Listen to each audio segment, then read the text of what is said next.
Esta serie que se llama La fe que conquista el mundo, que es la fe. Esta es la cuarta conferencia de esta serie, ya llevamos 4 conferencias y estamos analizando meticulosa, detallada y exhaustivamente, podría yo decirles, la fe. Porque la fe es el medio, ni más ni menos, a través del cual hemos podido acercarnos a Dios. Y cuando nosotros confundimos la fe bíblica con las creencias seculares, como por ejemplo, tú podrías decir que un budista que dice que cree en Buda, ¿tiene fe o una creencia? Bueno, es una creencia, ¿verdad? Porque todos creemos algo. Unos creen que vienen los platillos voladores, otros creen que no existe Dios. Pero cuando hablamos de la fe bíblica, vamos a pedir que todos estén sentados, por favor. Siéntense, por favor, todos. Pedimos orden dentro de los recintos. Cuando hablamos de la fe bíblica, estamos hablando de algo que es lo que transformó nuestra vida interior y la que nos va a servir de base para aguantar los vientos, las lluvias y las inundaciones que se vienen contra la vida de todos los seres humanos, tanto no cristianos como cristianos. El no cristiano enfrenta los vientos, las decepciones, las persecuciones, las calumnias. El hijo se fue a las drogas, la esposa se le fue, el esposo se le fue. Y el no cristiano siempre busca en esa incertidumbre, en ese conflicto, en esa angustia, una puerta para escapar. El alcohol, las drogas, o mujeres, o pornografía, etcétera, etcétera. Pero tienen que huir de la realidad porque es demasiado fuerte la realidad. Y cuando nosotros somos cristianos, enfrentamos también problemas con los hijos, no estamos exentos de eso, problemas en la oficina, en la familia, con el matrimonio.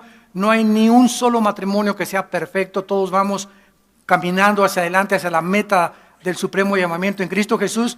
Pero cuando vienen los vientos y las mareas y las inundaciones contra la vida de un cristiano, si el cristiano se desanima y se cae, si el cristiano busca la puerta fácil, como lo hacen las personas que no tienen a Cristo, eso implica que la fe que ese cristiano decía tener no era la fe bíblica. Vino a la iglesia, dijo que creía en Dios, a lo mejor algún día también se paró y dijo que recibió a Cristo, pero no era la fe bíblica la que tenía ni la que transformó su vida. Porque es cuando vienen las pruebas y nos quedamos parados que sabemos que nuestra fe es la fe de Dios. Es la fe que nos sostiene, es la fe y somos guardados, dice 1 de Pedro 1, por el poder de Dios mediante la fe. Si no tenemos nosotros fe, nos vamos al suelo, nos desanimamos, nos desilusionamos. No, todos son una bola de hipócritas, ya no voy a la iglesia por esto, no vas a la iglesia porque saliste de nosotros, pero no eras de nosotros. Porque si hubieras sido verdaderamente cristiano o cristiana y hubieras tenido la fe bíblica, no la de los demonios, porque los demonios también creen, tienen creencias y creen que Jesús es el Hijo de Dios, pero ellos no hacen la voluntad de Dios. Y si vienen estas pruebas y tú te caes, te das cuenta de que tu fe nunca fue la fe que te salvó, o sea, no eres cristiano. Y se los digo porque el rapto está a punto de venir. Vivimos ahorita un momento en el que la iglesia romana está atravesando una de las épocas más peligrosas para su sobrevivencia, donde por primera vez en la historia, aunque ya se sabía, se están destapando las cañerías y las cloacas. Y se está comenzando ya, esto ya es público, ¿verdad? Por eso lo puedo yo decirlo, ¿verdad? En todos los medios de comunicación, que hay una corrupción impresionante del Banco del Vaticano, que más del 45% de los cardenales pederastas, robándoles la inocencia a muchachitos, que hubo cardenales que encontraron en discos, en prostíbulos, que dentro del Vaticano había también cosas tremendas con los cardenales, y que los últimos 2 papas lo sabían y no hicieron nada con ellos, como era meterlos a la cárcel. Como el famoso escriba de Balaguer, el que fundó los Legionarios de Cristo, violó a más de 500 niños. Entonces todo esto está saliendo a la luz. Hay muchos que dicen, bueno, es que así es, pues siempre todos somos humanos, ya ha pasado estas cosas, no tenemos por qué escandalizarnos. Oye, espérame tantito, como dijo un religioso en una entrevista que acabo de ver en CNN, no, pues hay que perdonarle a la iglesia, todas estas cosas suceden. Mira, sabe una cosa, claro, y somos hombres, pero esto es una cosa que tiene ya 30, 40 años, ininterrumpida, y que no se está haciendo nada para meter a la cárcel a estos sinvergüenzas. Entonces, este proceso que está atravesando la Iglesia Católica viene aunado a unas profecías que Malaquías San Martín, un sacerdote que vivía en Inglaterra, fue invitado al Vaticano hace varios siglos, y entonces las profecías, aproximadamente como en el siglo XII, estas profecías hablaban que iba a haber 112 papas. Esto es muy interesante porque son los papas que están ahorita. Y que después el 112avo, o sea, el 111avo fue Juan Pablo II. Y todas las cosas anteriores de los papas se han cumplido, que dijo Malaquías San Martín. Bueno, el Papa lo invitó, Inocencio, el Papa Inocencio lo invitó al Vaticano, a Roma, y se espantó tanto porque las profecías dicen que cuando venga el último Papa, que supuestamente es el que sigue ahorita de Benedicto XVI, y que va a ser negro, y que se va a llamar Pedro, Petrus Romanos, Pedro el Romano, viene el anticristo. Entonces, es interesante todo esto por la forma como acaba de aparecer antier. Todo Roma lo tapizaron con fotos del Papa negrito de Ghana, Peter que se llama, y que quieren que voten por él. O sea, es el que más altas probabilidades tiene ahorita de ser el próximo Papa. Y es precisamente el que Malaquías profetizó que iba a ser el último Papa. Entonces, toda esta situación vemos que en lugar de que este Papa se hubiera quedado, ¿verdad?, y hubiera afrontado y hubiera metido a la cárcel a todos ellos, mejor como un capitán que se echa al agua cuando el barco se está hundiendo, abdicó, porque no renunció, abdicó. Los reyes y los supremos gobernantes abdican. Entonces, este Papa, Benedicto XVI, abdica, se va a vivir a Castel Gandolfo, y ahorita viene un cónclave la semana que entra de todos los cardenales, ya van 2 que renuncian porque descubrieron que eran pederastas. Y mejor dijeron, ya no queremos ni seguir siendo cardenales. Entonces, la semana que entra viene este cónclave. Si este Papa negro es el que surge como el próximo Papa, y se llama Pedro, y él se pone Pedro el Romano, esas profecías se pueden cumplir aunadas a lo que la Biblia dice en Apocalipsis 17 y 18. ¿Qué dice la Biblia acerca de estas cosas? Malaquías es una cosa, la Biblia es otra cosa. En Apocalipsis 17 dice que cuando Juan fue llevado al desierto por el Espíritu Santo, vio a una bestia con 7 cabezas y con 10 cuernos. Pero esta bestia estaba arriba de ella una mujer, y la Biblia le llama la gran ramera. Babilonia, la prostituta, la madre de las rameras, con la cual han fornicado todos los reyes de la tierra. Entonces, esta mujer montada arriba de la bestia simboliza el poder religioso. Y muchos han asumido que el próximo Papa es el anticristo. Quiero decirles que no es así. El anticristo no va a ser un personaje religioso, va a ser un líder político y económico y militar, que va a solucionar problemas de economía, va a solucionar problemas, bueno, va a hacer señales y milagros mentirosos. Y el líder religioso que surge de Roma, de acuerdo a Apocalipsis 17, ¿cómo sabemos que surge de Roma? Porque dice en Apocalipsis 17 que esa ramera es la gran ciudad que está sentada sobre 7 colinas. Y la única ciudad en el mundo asentada sobre 7 colinas es Roma. Entonces vemos cómo las piezas del rompecabezas se comienzan a unir. Entonces esta mujer representada por el sistema religioso está en la Biblia montada sobre la bestia. En otras palabras, de acuerdo a la Biblia, los próximos años o los próximos meses, el poder religioso va a resurgir en el mundo con más poder que nunca. Va a suceder algo en Roma, que el próximo Papa, ¿verdad? Si no es o si no se equivocó Malaquías, va a ser el falso profeta, Apocalipsis 13, del 11 al 18. Entonces, este líder religioso montado sobre la bestia, que es el anticristo, va a dominar la religión a la política durante tal vez 2, 3 años. Va a ser milagros el próximo papa. Mentirosos, ¿verdad? Milagros. Muchos creen, teólogos que estoy ahorita leyendo, muchos creen que va a ser un ser extraterrestre. O que a esa persona se le van a dar poderes como se les dieron en el Antiguo Testamento, en Génesis 6, cuando los ángeles se mezclan con las mujeres, nació una raza híbrida en la Biblia que le llamó los Nepilim, que se tradujo los gigantes o los refaitas de Rafaim.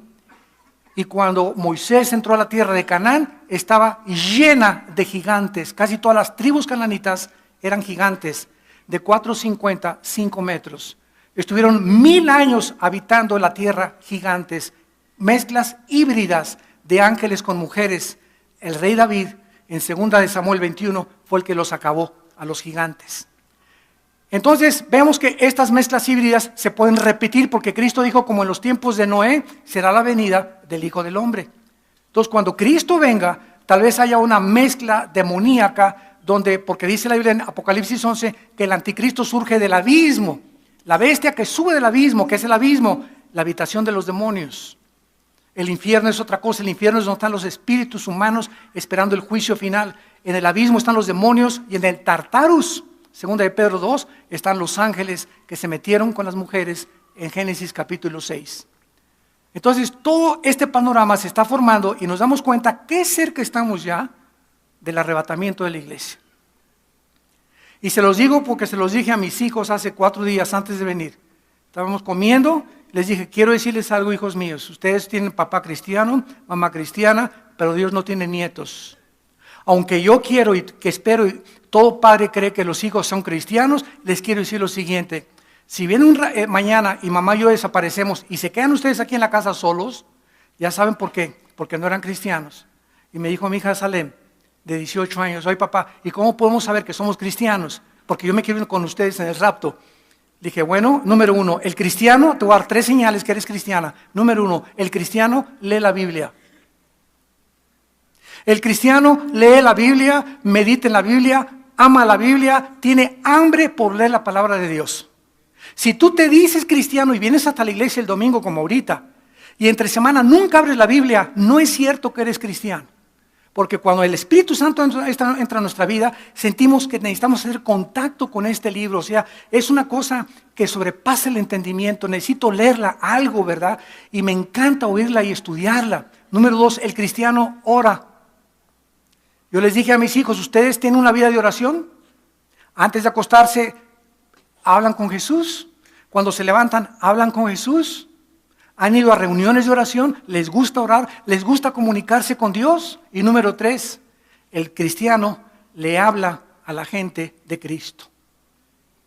Si tú dices que tú eres cristiano y desde que te convertiste a nadie le has hablado de Cristo, tu cristianismo es una religión, no es el cristianismo bíblico. No eres nacido de nuevo. Eres religioso, pero no eres cristiano. Y si viene el arrebatamiento hoy en la tarde y desaparecemos millones de personas, tú te quedas a la gran tribulación que se viene como jamás el mundo la ha conocido. Tsunamis, meteoros, lluvia de meteoros, el meteoro que cayó en los montes Urales allá al noreste de Rusia no va a hacer nada. Era un meteoro el que cayó ahora en febrero, que tenía el potencial de 4 bombas atómicas. Como no explotó porque no era radiactivo, más de 10,000 kilómetros alrededor, los vidrios se cimbraron por una cosa que no era más grande de aquí donde está la pared. Imagínense un meteoro más grande. Dicen que fueron los meteoros los que desaparecieron los dinosaurios en la península de Yucatán hace millones de años. Entonces, todo lo que se viene sobre el mundo es terrible. Es hora de volverse a Dios y tomar en serio a Dios. Ya deja de jugar con Dios, deja de poner tus ojos en el mundo, ven a la palabra de Dios, arregla las cosas con tu familia, con tus hijos, con tu matrimonio, ponte en paz con Dios, porque los tiempos se vienen como nunca se habían venido. Y esto es precisamente lo que el capítulo 11 de Hebreos nos ofrece. Podríamos llamar una galería de héroes, de hombres como tú y como yo, con pies de barro, que le creyeron a Dios, pero no hay forma de saber que hemos creído si no obedecemos lo que la Biblia dice. Si tú sabes que debes amar a tu esposa y no tratarla como sirvienta ni como una esclava, es porque estás obedeciendo Efesios 5:22. Amen maridos a sus mujeres. Si tú eres joven y no te has casado y te sometes a tus padres, aunque tus padres no sean cristianos, y los obedeces, es que lo haces por el Señor, es porque tienes al Espíritu Santo, porque obedeces la palabra de Dios. Si eres cristiana y estás sometida a tu esposo y respetas a tu esposo y no lo insultas, ni te vengan, ni le das charorazos, ni lo correteas con el sartén, es porque eres cristiana, porque tienes un espíritu que puede de poder y de dominio propio.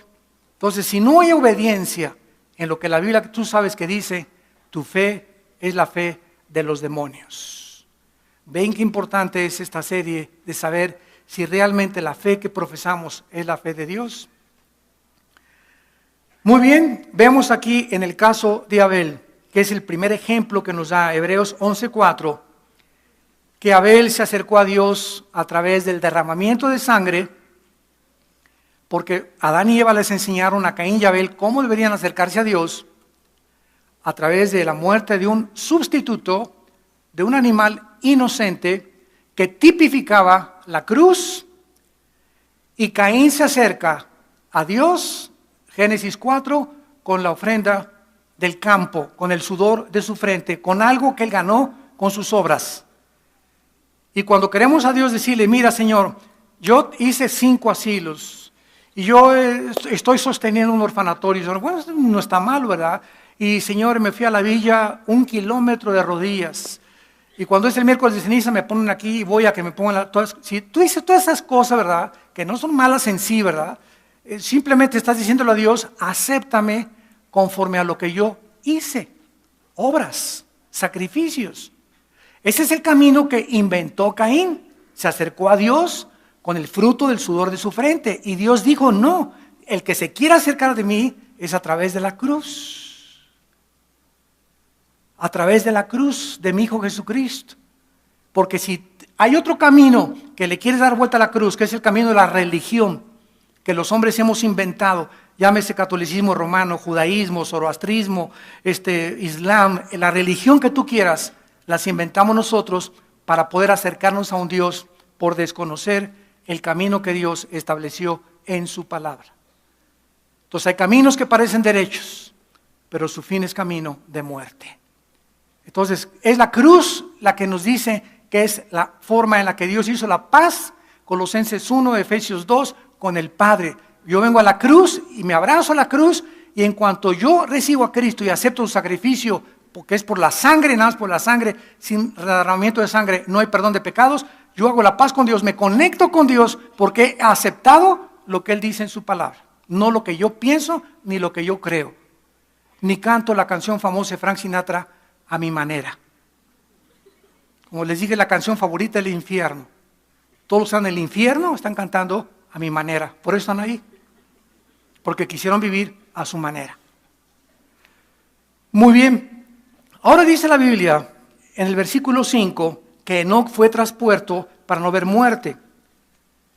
Pero una vez que hemos visto los dos caminos, el camino de Caín o el camino de Abel, nos damos cuenta exactamente que el camino de Caín fue el padre de las religiones. ¿Qué son las religiones? Son sistemas de pensamiento humanos, ideologías que los hindúes inventaron, que son muchos millones de dioses. El Islam lo inventó, que es a través de Mahoma y a través de Alá. Los judíos dicen que solamente Abraham, que no creen en el Nuevo Testamento. El católico romano, la máxima autoridad es el papado. Vicarius Dei Filii, él es el representante de Cristo. El Pontifex Maximus, que es el que está sobre todos y que se tiene que rendir, y el que no obedezca a eso que es excomulgado y se va al infierno. En fin, todas las religiones tienen sus inventos. Pero Dios nos dejó un libro, un manual, claramente explicándonos cuál es la forma de acercarnos a Dios. Y cuando murió Cristo dijo, lean las Escrituras porque ellas dan testimonio de mí. Juan 5:39. aquí tiene la vida eterna y ellas dan testimonio de mí. Si yo no tengo la Biblia, no conozco el camino hacia Dios. Y cualquier otro camino es falso porque es camino inventado por los hombres. Esto se llama el espíritu religioso contra el Espíritu Santo. No hay más que estos dos espíritus en combate en el mundo espiritual. Toda persona que se opone al camino y a la manera de Dios es el espíritu de la religiosidad. Vean ustedes, esta es la razón. Una vez tuve un debate con un ateo y el ateo me echó encima sus armas y esgrimía este argumento. Me decía el ateo, oiga, doctor Alducin, es que en el nombre de la religión han matado millones de personas en el nombre de Dios.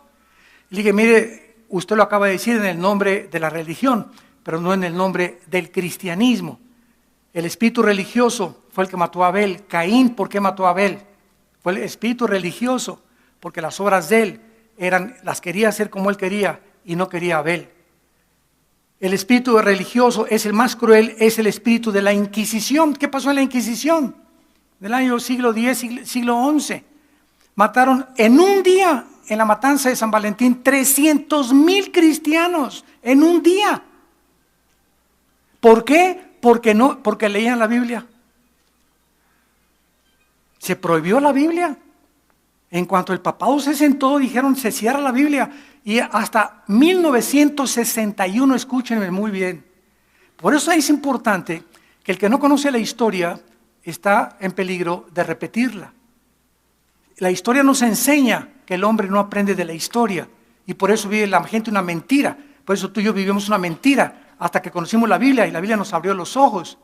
Pero hasta 1961, un papa llamado Juan XXIII, gordito, simpático, le decían el papa bonachón, por primera vez después de más de 1800 siglos, escuchan, 1800 años, después de 1800 años, le llegan una Biblia a Juan XXIII. Y Juan XXIII abre la Biblia y la comienza a leer. A chirrión, a caray, a Chihuahua, cuánto apache, como dicen en mi tierra. Y caray, ay, ¿qué es esto? ¿Y qué es esto? ¿Y qué hace Juan XXIII? Inmediatamente manda quitar la misa en latín. Porque antes todo era latín, ¿verdad? Introigo al altar de Dei, Deum collectificate juventudes meam. Me introduzco al altar de Dios y el sacerdote tenía que en latín. Yo me acuerdo que de niño iba a la iglesia y quién sabe ni qué dijeron, ¿verdad? Nomás le hacía llegar así y al salir me hacía así también y ya cumplí. Y saliendo que viva Pancho Villa. Esa es la religión. El domingo doy mis limosnas y ayudo al cura y lo invito a mi casa, pero puedo tener mi amante. Yo tenía un tío en nuestra familia que era millonario, ya se murió, y pertenecía a una secta grandísima religiosa en México, daba casi $500,000 al mes al Vaticano, pero toda su vida vivió con 2 y 3 amantes. Entonces, esa es la religión, la que te limpia la conciencia por un ratito. Entonces, en 1961, el Papa Juan XXIII comienza a leer la Biblia y se llama el Segundo Concilio Vaticano. 1960, 61, 62. Y Juan XXIII quita los santos de las iglesias, quita el latín y permite la música. Ahora, muchas iglesias todavía tienen santitos, ¿verdad? Pero ya están contra Roma, porque es un edicto papal que ya no tuvieran imágenes. Entonces ya casi muchas iglesias más que las antiguas todavía tienen ahí sus estatuas, pero las mandó quitar y mandó que se dijera en el lenguaje común del vulgo la misa. Entonces vemos que del 60 a nuestros días, hace 50 años, Roma, gracias a Dios, no los jerarcas, sino el populus, el pueblo católico, comienza a leer la Biblia y millones de católicos se están convirtiendo a Cristo. Y ahorita yo conozco tengo amigos míos católicos que en sus casas hay estudios bíblicos y van a misa y no les digo nada, porque yo sé que si son cristianos, no tardan mucho en que el Espíritu Santo los saque de ahí. Porque el Espíritu Santo no nos guía a la idolatría, nos guía a la verdad. Pero hay que tener paciencia. Mi mamacita, que les mencioné hace un rato, de 88 años, fue la más difícil. Primero se convirtió mi hermano Alejandro, que es el director del Instituto Teológico, luego me convertí yo, luego mis hermanas, y mi mamá fue la última. junto con mi abuela, que ya se murió de 97 años de edad. Y a los 85 era presidente de la Acción Católica durante 35 años. Y me acuerdo un día, tenía la foto del Sagrado Corazón arriba de su cama. Y le digo, abuelita, van a venir unos misioneros a comer aquí. Ay, invítalos, por favor. Ya me acompañaba ya a los estudios, pero no quitaba su retrato de su Sagrado Corazón, ¿verdad? Tenía como 1 año y medio la viejita. Hay que tener paciencia. Tú no le das una prostituta a la noche a la mañana, ¿verdad? Pues ya deja esto, o a un drogadito esto, ¿verdad? Porque es un proceso de desarrollo en el que vamos poco a poco. Si somos cristianos, vamos creciendo en el conocimiento y la gracia. Y me dice mi abuelita, bueno, invítalos a la casa, yo les quiero dar esa comida a los misioneros. Quería conocer misioneros cristianos. Mi abuelita, ya los llegué. Pues ya comieron en la casa, mi abuelita les enseñó toda la casa y los metió a su cuarto. Entonces ellos vieron la foto del Sagrado Corazón, ¿verdad? No dijeron nada. Muy prudentes, y se fueron. Y me dice mi abuelita, mijito, ¿qué te dijeron los misioneros de mí? Se fueron muy tristes, le dije, abuelita. ¿Por qué, mijito? Porque me dijeron que tenías ahí una imagen todavía, ¿verdad? Y los cristianos no adoramos imágenes y no tenemos más que a Jesús en el corazón. Al otro día fue y la quemó. Y ahí fue su bautizo realmente, podría decir, ¿no?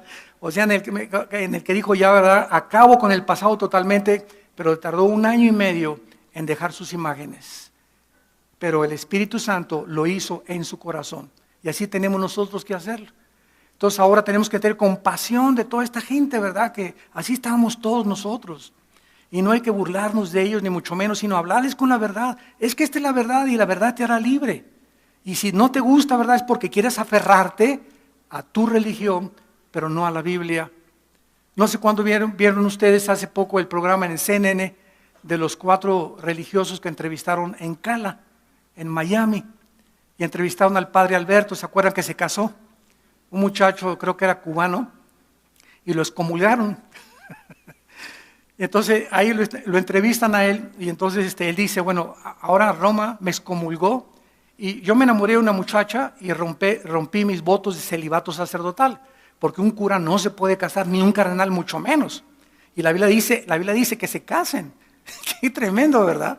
La Biblia ordena que se casen. 1 Timoteo capítulo 3, en las Biblias católicas lo dice, por el amor de la Macarena. Y dice el padre Alberto, hace como 4 días vi la entrevista, dice el padre Alberto, dice, a mí me critican por eso, y ahora yo le soy fiel a mi esposa y la amo y estoy enamorado de ella. Y los cardenales pederastas no los excomulgan, que les robaron la inocencia a miles de personas, pero a mí sí me persiguieron, dice. Dice, esto fue lo que me hizo abrir los ojos y darme cuenta que vivía yo una mentira. Y yo también me quedé así, dije, oye, es una gran verdad. Dice, a mí me excomulgan por casarme bien y rompí mis votos, ok, ya no sigo con ustedes, no hay ningún problema, y me persiguen de apóstata, me dijeron excomulgado, te vas a ir al infierno. Y estos sinvergüenzas dice que le quitaron la inocencia a miles de muchachos, no los expulgan de la iglesia. ¿Por qué estas contradicciones, verdad? Porque no tienen la verdad y no les interesa la verdad. Es una religión, un front, un maquillaje de lo que se esconde detrás. Y eso es lo que la Biblia nos quiere prevenir. Tenemos que cuidarnos de la religiosidad. El espíritu religioso fue el que en la Inquisición, en el nombre de Dios, mató a miles de cristianos y de judíos. Las cruzadas los manda el Papa a la Tierra Santa a matar a todos los judíos y a todos los cristianos o musulmanes que no creyeran que el Papa era el jefe de toda Europa. Nadie se podía casar en Europa, nadie podía comprar terrenos, nadie podía hacer nada sin el imprimatur del Papa. Él era el jefe apostólico del Sacro Imperio Romano. ¿Qué fue lo que pasó con los ataques suicidas ahora en Nueva York? ¿Quiénes fueron los que se fueron contra las Torres Gemelas? ¿Quiénes fueron? 4 hombres, ¿verdad? Bueno, eran 19 en total, pero los 4 aviones eran manejados por hombres del Islam, que es no todos los de musulmanes son así de radicales, pero en el nombre de Alá se fueron y se suicidaron. ¿Por qué? Porque su religión les promete que cuando ellos murieran, los iban a estar esperando en el cielo 23 vírgenes. Dicen, con la gorda que tengo de esposa, pues mejor me mato.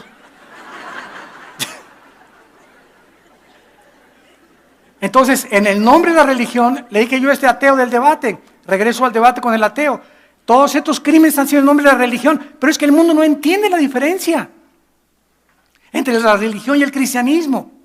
Creen que el cristianismo es una secta o que los evangélicos somos una secta y no saben que una secta es Testigos de Jehová, Mormones, Ciencia Cristiana, Unitarismo. Esas son sectas. ¿Por qué son sectas? Porque no se apegan a la palabra de Dios como su única autoridad. Tienen la Biblia más, los mormones, Doctrinas y Convenios, la Perla de Gran Precio, los Testigos de Jehová, la Biblia más, la revista de la Atalaya y las revistas y los escritos de Charles Russell, el que fundó los Testigos de Jehová. Y así todas las sectas tienen la Biblia más otra cosa. El cristiano es la Biblia nada más. Sola Escritura, sola fide, solo Cristo. Fue la bandera que esgrimió la Reforma. Martín Lutero en la famosa Reforma protestante. Fue la religión la que asesinó a todos los profetas en tiempos antes de Cristo. ¿Quién crucificó a Cristo? No fueron los romanos fueron un instrumento. ¿Quiénes crucificaron a Cristo? Los religiosos del tiempo de Cristo. Los religiosos. No las prostitutas, no los borrachos, no los celotes, los religiosos. El espíritu de la religión, y es la religión que controla en el siglo XXI la mayoría de los gobiernos.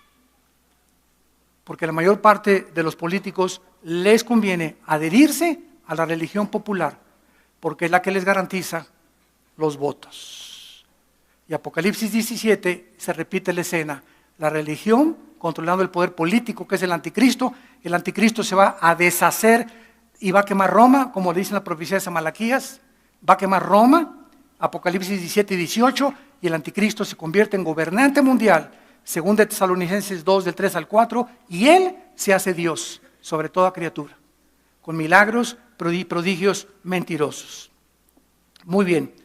Dice aquí en Hebreos capítulo 11, en penúltimo lugar, que no solamente Abel, versículo 4, trajo un más excelente sacrificio, dando testimonio al hacer esto de que su ofrenda fue aceptada por Dios. Y ahora entendemos por qué lo acepta Dios.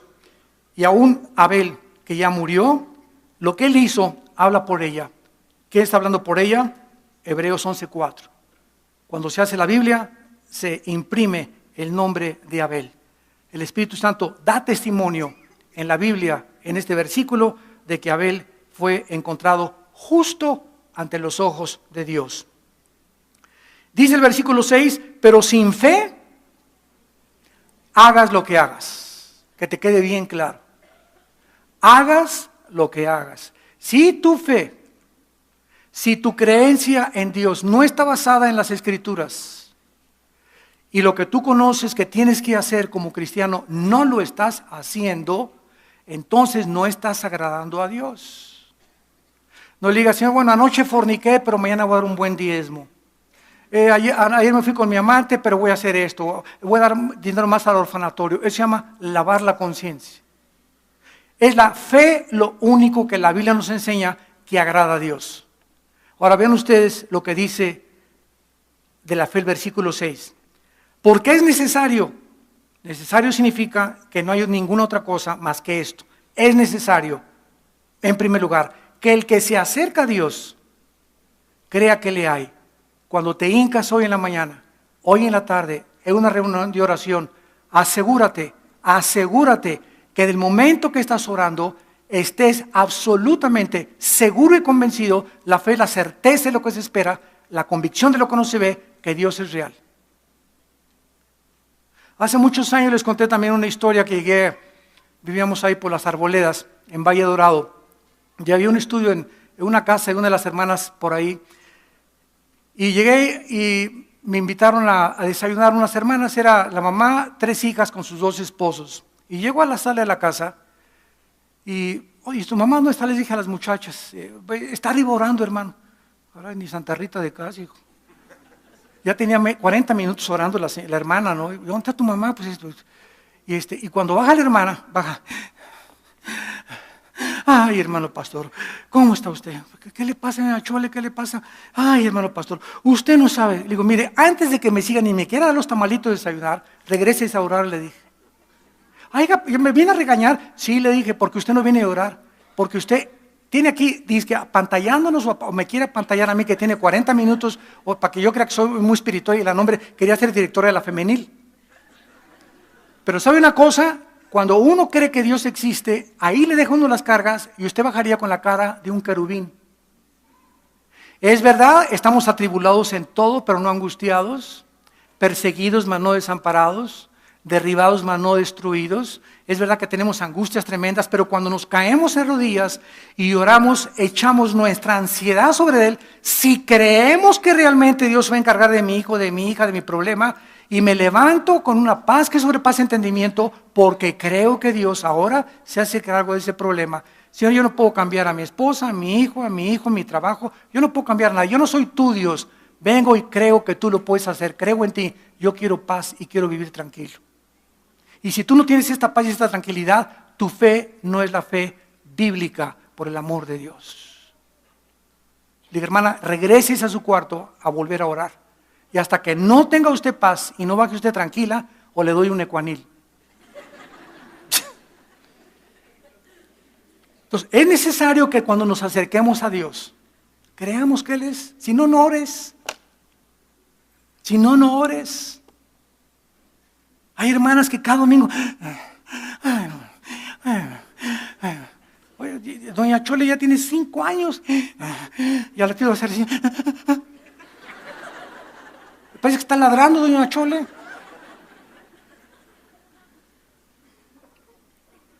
Y en segundo lugar, dice la Biblia que si nos acercamos a Dios, en segundo lugar, esto es necesario, imprescindible, tenemos que creer que Él es galardonador, o sea, que Dios premia. Que Dios premia. Hace algunas semanas estaba yo meditando en la mañana en Job capítulo 10 y me impactó esto. Dice en Job capítulo 10, la sabiduría no se encuentra en el mundo. No se encuentra en los filósofos, no se encuentra en los políticos, no se encuentra en un diplomado de ciencias políticas, un doctorado fulano. En la Biblia, la sabiduría no es de este mundo. La sabiduría no se puede comprar. La sabiduría es muchísimo más preciosa que todos los millones de dólares que pudieras algún día obtener. Y comenzando a meditar en esto, dije, Dios mío, pero ¿cómo exaltas la sabiduría? Por toda la Biblia se hace eso, especialmente el capítulo 10 del libro de Job. Y acaba el capítulo 10 de Job. Y entonces comencé yo a pensar, Dios mío, yo creo que leyendo mucho la Biblia voy a tener sabiduría, ¿verdad, Señor? O yéndome a un seminario teológico y 3 doctorados en teología y filosofía y letras. Y acaba el capítulo 10 de Job y dice lo siguiente, en el temor de Dios está la sabiduría y la inteligencia, apartarse del mal. Me cayó como un rayo, tremendo en mi corazón. El temor de Dios, o sea, cada vez que yo le digo no al pecado, cada vez que miro una cosa que Dios no quiere que yo mire, cada vez que rechazo algo que sé que a Dios no le gusta, me hago más sabio, y más sabio, y más sabio, y más sabio. Porque si yo hago a escondidas las cosas que hago porque creo que Dios no me ve, no tengo el temor de Dios en mi corazón. ¿Qué es el temor de Dios? La conciencia que Dios nos observa y nos mira las 24 horas, ¿no es verdad? Pero si tú haces cosas escondidas, ¿sabes por qué las haces? Porque no tienes temor de Dios, porque crees que Dios no te ve. Si creyeras, no harías lo que haces a escondidas. Y entonces, no tengo sabiduría para aconsejar a mis hijos, no tengo sabiduría para sacar adelante nuestro matrimonio, no tengo sabiduría para administrar mis finanzas, no sé cómo administrar el negocio. ¿Por qué no tienes sabiduría? Porque no tienes el temor de Dios. Y es una de las cosas, yo con todo mi corazón, que le pido a Dios siempre, siempre, Señor, yo te pido, te lo ruego y te lo vuelvo a pedir ahorita, Señor, que nos estás escuchando, que cada vez que yo tenga el intento de hacer algo contra tu palabra, solamente Espíritu Santo, recuérdame, el temor de Dios debe estar en tu corazón. Porque quiero ser sabio. ¿Y por qué quiero ser sabio? Porque quiero ayudar a la gente. ¿Y por qué quiero ayudar a la gente? Porque Cristo murió por las almas. Y no hay meta más sublime y más honorable en la vida que vivir para los demás. No es regalándoles dinero, como dicen, acabando la pobreza. Tú haz a todos los pobres del mundo, júntalos ahorita y dales $1,000,000. A los 6 meses se están matando entre ellos. El dinero no es el problema, ni la pobreza. Es que el mundo no tiene temor de Dios en sus ojos. Por eso hacen lo que hace la gente a nuestro alrededor. La fe es llevarnos y creer que Dios existe y que Dios nos va a premiar. Si yo tengo el temor de Dios, yo les puedo preguntar ahorita a ustedes, levanten la mano, ¿quién quiere ser feliz? Todos la levantarían, a menos que estés retrasado mental. ¿Quién no quiere ser feliz? ¿Quién quiere que le vaya bien en la vida? Todos levantarían la mano. ¿Y sabes una cosa? Los que temen a Dios, todas las cosas les ayudan para bien y todas las cosas prosperarán. Teme a Dios y todo te va a salir bien en la vida. Vas a prosperar en todas las cosas, económicamente, emocionalmente, físicamente, con tu familia. Los que temen a Dios, todas las cosas les salen bien. Entonces Dios nos dice, aquí está la bendición, hijos míos, y aquí está la maldición. Escoge tú. ¿Por qué escoges lo malo? ¿Por qué escoges el pecado? Te va a ir como en feria en la vida. Vas a sufrir. Y les doy la bendición, te voy a bendecir tu entrada, tu salida, tu canasta de amasar, tu matrimonio, tus hijos, el fruto de tu vientre, tu perro, tus animales domésticos, te guardo, te protejo. El que habita al abrigo del Altísimo morará bajo la sombra del Omnipotente. Teme mi nombre y tendrás todo. Es tan fácil entender eso. Luchar contra nosotros mismos para poder nosotros entender. La fe nos da entendimiento, dice Hebreos 11:2. Por la fe entendemos, 11:3, perdón, porque Dios hizo el universo y que las cosas invisibles son más reales que las visibles. La fe me da entendimiento, debo ser santo en toda mi manera de vivir si quiero que me vaya bien en la vida. Se acabó. Tienes que creer que Dios premia y que te va a ir bien si tú eres obediente y santo en todas tus maneras de vivir. Padre, te damos gracias por tu palabra. Te damos gracias, Señor, porque nos has llamado a creer. ¿Por qué escogiste la fe, Señor? Para nuestra salvación. Porque el pecado entró por la incredulidad. Cuando la primer pareja de seres humanos no creyeron lo que tú les decías, cayeron en pecado y te abandonaron y murieron espiritualmente. Y como todos descendemos de esa primer pareja, todos hemos heredado esta infección del alma que se llama pecado en la Biblia. Y ahora tú vienes a nuestra vida para que creamos que es a través, no de la religión, no de las obras, ni de los sacrificios, sino en la cruz, lo que Jesús hizo en la cruz, la forma en la que nosotros debemos de recibir esta salvación.